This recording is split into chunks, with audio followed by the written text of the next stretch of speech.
Okay, so you're doing some TV, Yes. and then you get a role in Don't Be a Menace in South Central while Woohoo! drinking your juice in the hood. Right.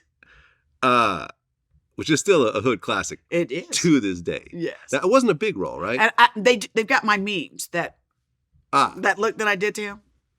Honey, you know ain't no positive female role models in these kind of movies. Right. Yeah, so people hit me with that on Twitter.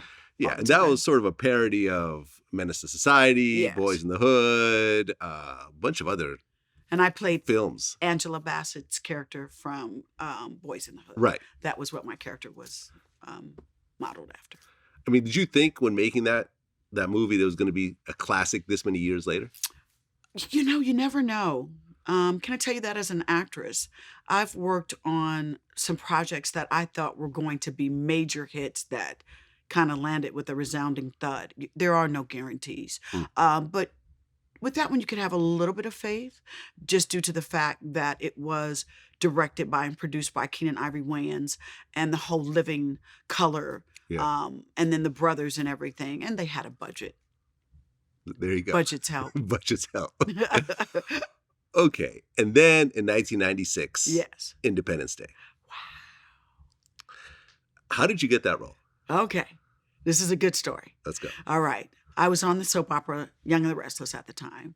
And I remember calling my agent and saying, everybody in name Mama is getting a chance to audition for Independence Day. Why aren't I? I just did Fresh Prince of Bel-Air with him. It was awesome. I've worked with Will. I know Will. And they were like, honey, my agent at the time, she said, you just do not have a big enough name. This is going to be a $60 million.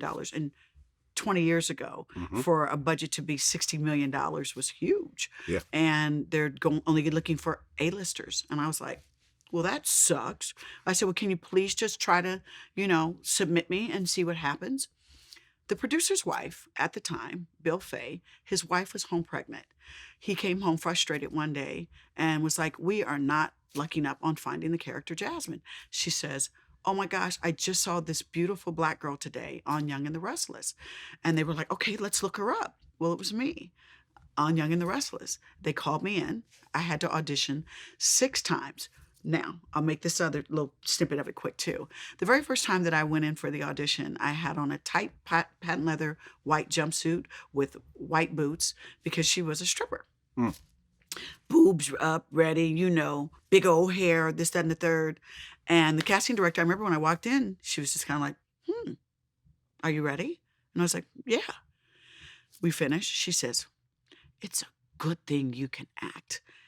Because if you couldn't act, I was so ready to throw you out the door. And I'm like, why? And she goes, yes, she's a stripper. Yes, you have a nice body, but she's a stripper with a heart of gold. Stripping is just what she does.